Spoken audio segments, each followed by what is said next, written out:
اسلام میں پورے طور پہ داخل ہو. ادخلوا فی السلم کافہ، پورے طور پہ اسلام میں. کہ کہاں جائزہ لیتے رہے کہاں کمی ہو رہی ہے،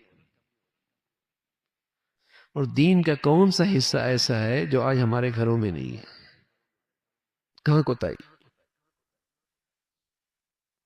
آدمی ہمت کر لے نا اور عزم کر لے کہ ہم نے ہر حال میں اللہ کا حکم پورا کرنا ہے، تو میرے عزیزو اللہ بڑا مہربان ہے، اس کی مدد و نصرت بھی ہو جاتی، آسانی بھی ہو جاتی. لیکن اگر اندر سے طے کر لیا نہیں اتنا ہی کافی ہے، اگر زیادہ چلیں گے تو مشکلات کھڑی ہو جائیں گی.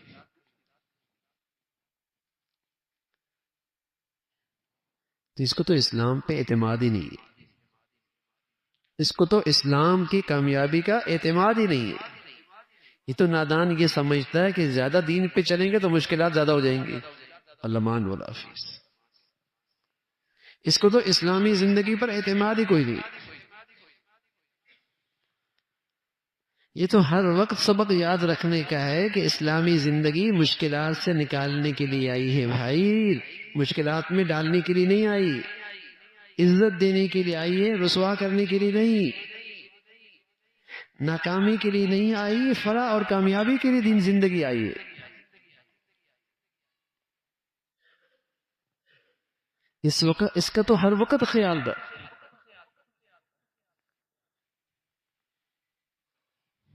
اللہ کرے یہ ذہن مل جائے، اللہ کرے یہ سوچ اور فکر میں پختگی آ جائے کہ جہاں اپنی اولاد میں، اپنے گھر میں، اپنی زندگی میں، گھر میں، بازار میں کہیں مشکل دیکھے، پریشانی دیکھے تو فوراً ذہن کہاں جائے؟ اللہ کی طرف. کہیں کوئی کمی تو نہیں ہو رہی. پہلے اللہ کی طرف متوجہ ہو، اسے راضی کرے، پھر ظاہری اسباب بھی اختیار کرے، پھر ظاہری وسائل بھی اختیار کرے، پھر ظاہری تدبیر بھی اختیار کرے.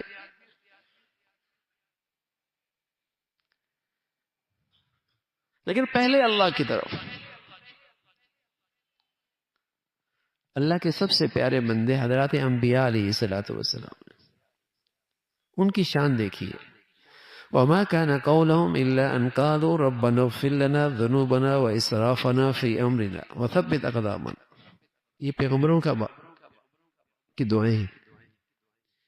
جب ان کے لیے کوئی مشکل آ گئی، کچھ زندگی میں رکاوٹ آ گئی، کچھ ناگواری آئی، تو سب سے پہلے انہوں نے اللہ کی طرف یوں کہا ربنا اغفر لنا ذنوبنا، اے اللہ ہم سے کوئی خطا ہو گئی تو معاف فرما. سبحان اللہ. پیغمبر گناہوں سے معصوم ہوتے، ان کی زندگی میں کوئی گناہ نہیں ہوتا، لیکن فوراً اللہ کی طرف متوجہ ہو گئے، اے اللہ کوئی بھول ہو گئی معاف فرما.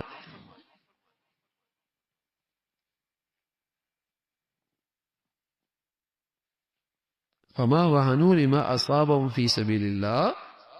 جب انہیں کوئی تکلیف پہنچی اللہ کے راستے میں تو فوراً یہ کہا وما كان قولهم الا ان قالوا ربنا، اور کچھ نہیں کہا، سب سے پہلے کہا اللہ کہیں غلطی ہوگی تو معاف فرما. تو ہماری زندگی کا بھی مزاج اللہ کرے ایسا ہو کہ جہاں کوئی چیز ناگوار آئی، جہاں کہیں مشکل پیش آئی، جہاں کوئی پریشانی آئی، فوراً اللہ سے اے اللہ کہیں نعمت اسلام کی ناقدری ہو رہی ہے، کہیں گناہ ہو گیا، کہیں غلطی ہو گئی، معاف فرما. اور رسول اللہ صلی اللہ علیہ وسلم نے بتایا کہ یہ معافی مانگ لینا اور دل کی سچائی سے معافی مانگنا، یہ سب سے مؤثر ذریعہ ہے مشکلات سے نکلنے کا، پریشانی سے نکلنے کا. اس لیے کہ معافی کا مطلب ہے کہ یہ آدمی طے کر رہا ہے کہ اے اللہ اب پورے طور پہ تیرے حکم پہ عمل کروں گا، اب پورے طور پہ تیری بتائی ہوئی زندگی پہ عمل کروں گا. تو اس میں پھر اللہ تعالیٰ کی مدد اور نصرت ہوتی ہے. تو میرے عزیزو کوشش فرمائیں کہ پوری زندگی کا جائزہ لیتے رہیں کہ ہماری زندگی، ہمارے بچوں کی زندگی، ہماری پوری گھر کی زندگی پورے طور پہ اسلام میں ڈھل جائے، اور خاص طور پہ معاملات، معاشرت، اخلاقیات، اس پہ نظر ہو. بڑھیا اخلاق نہ بھی ہوں، کم از کم درجے کا اخلاق تو ہو کہ میری ذات سے، میرے معاملے سے، میرے لین دین سے، میرے رویے سے، میرے رہن سہن سے کسی کو تکلیف نہ پہنچے. کم از کم درجے کا اخلاق تو ہو نا، کہ بازار کی زندگی سے، میرے لین دین سے، میرے معاملات سے اور میری معاشرت سے اور میرے رہن سہن سے اور میرے رویوں سے کسی کو تکلیف نہ پہنچے.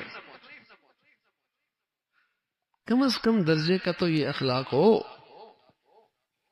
تو اس کی بھی ثمرات ہوں، اس کی بھی برکتیں ہوں.